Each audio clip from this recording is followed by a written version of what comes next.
There's a group in Fountain Valley that sole purpose is to do good things in the city of Fountain Valley. With us now is someone from that group. It's the Fountain Valley Community Foundation, and his name is Glen Grandis. Welcome. Hey, thank you.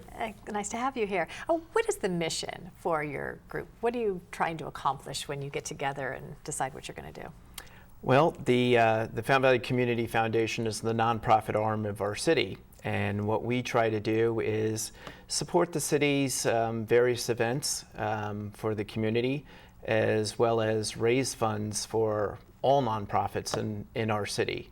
So our goal really is to work together and kind of be a liaison and a catalyst for all nonprofits in our city. Nonprofits such as who? Who do you support?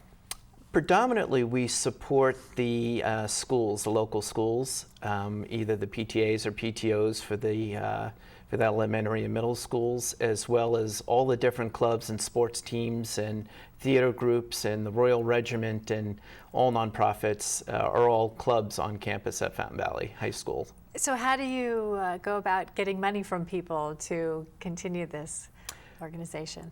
Well, we have various ways. First off, we have our Friends of the Foundation, so anybody who wants to support the community can make a donation to the foundation, and with those funds then we can pass that on to different nonprofits.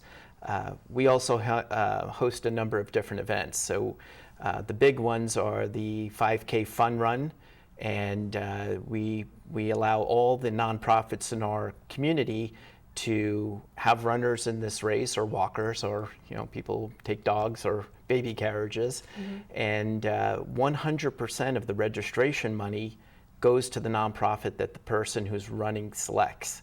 And they have no choice. They must select a nonprofit, and we give 100% of that to that nonprofit. That sounds like the most efficient sort of organization, the most efficient sort of event to get the money dispersed to the proper place. We actually have even a better way. Oh, so we put tell on me more. Yeah, so we put on 2 poker tournaments, and it's a lot of fun. Low overhead there, right? Yeah, okay. Yeah, we get about 200 to 250 players. We do it twice a year.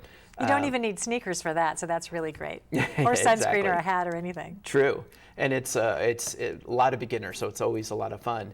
But we give 120% of the money that's raised that night for the registration to the nonprofit. Okay, I'm not good with math. I don't understand exactly. How do you give 120% of what you have? Well, if it's $50 to play, Mm-hmm. we'll give $60 to the nonprofit they choose, because the night of, we also raise additional funds via raffles, rebuys, silent auction, and we take that money and also provide it to the nonprofits. Well, that's a smart way to go, because you don't have to do anything really except show up and support the cause. Exactly. How did you get this thing started in the first place?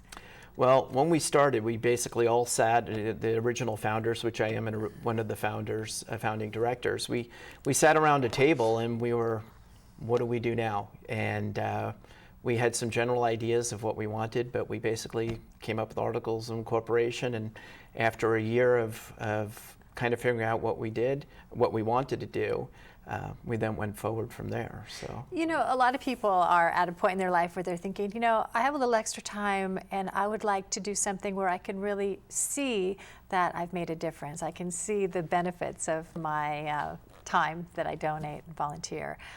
What do you say to those people? Who are you looking for? We're looking for anybody who wants to volunteer, young, old, retired, working.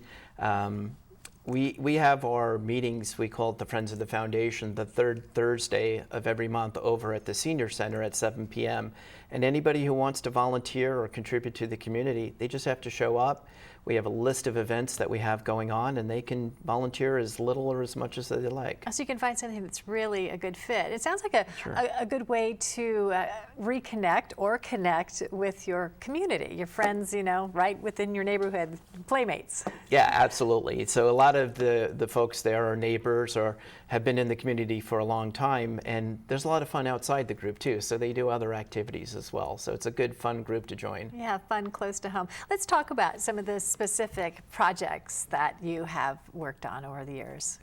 Well, we have, like I said, we've given scholarships to different groups on campus over at Fountain Valley High School.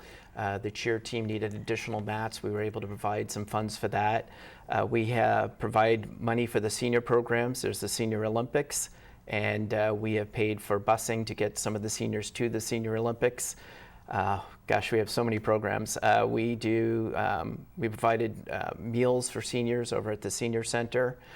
Boy, there's just endless amounts that we do. And where do the donations, the big donations, how have you kept everything going? Is it like $10 here, or are there bigger donations from specific organizations in the city? Well, we've received sponsorships from local businesses. They like to be able to benefit as many groups as they can at once. And instead of giving $10 or $15, they might give the foundation $1,000, and then that allows us to put on, different programs in the city. And we also help sponsor events in the city. So the Easter egg hunt, the Christmas tree lighting. There's so many community fireworks for the Christmas tree lighting that we do. We help sponsor that. So.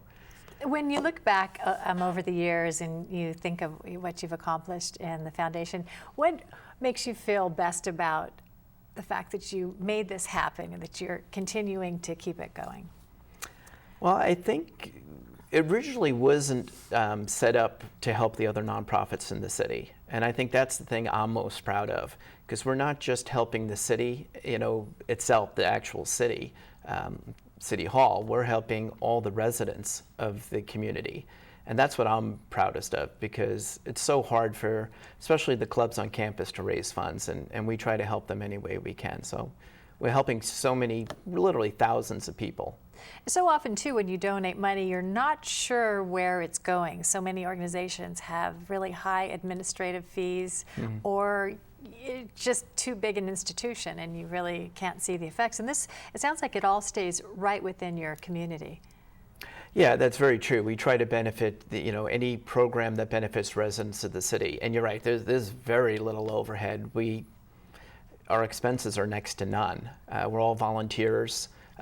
So there's no expense in terms of having to pay people, or we use the Senior Center for our meetings, so there's no cost of rent or anything like that. So realistically, almost 100% of every dollar that comes in goes back out. When you get together at your meetings, what do you talk about? Well, there's always a number of events that are coming up for the city. So we're typically talk about all the upcoming events, how we can help. Like at the Christmas tree lighting, we give away free cookies and hot chocolate, and it sounds little, but the kids love it, so it's fun. And that's basically what we talk about, the events that are coming up and how we can help. They're the things that make it worthwhile to be where you are and live where you are. What are your big hopes and dreams for the organization for this next year, or the rest of the year? Well, for the rest of the year is to be able to continue to fund the different ongoing events that the city puts on. We help sponsor that, concerts in the park, and all the different events. There's just so many. So our short-term goals for the next year is to be able to do that. I think our long-term goals is to make the foundation self-sustainable. So we put away 10%, at least 10% of the funds raised for capital projects, and hopefully 20 years from now, we'll be living off the interest. Okay. If people want to get involved as a volunteer or donate or find out what you're going to be up to next, what should they do? Well, the easiest thing is to go to the website, fvcommunityfoundation.org. I'll say that a little slower, fvcommunityfoundation.org. Or what we really want is people to come and give their time. So show up the third Thursday and at 7 p.m. All right. Thank you very much, Glen Grandis. All right. Thank you so. And thank you for joining us as well. I'm Leslie Layton.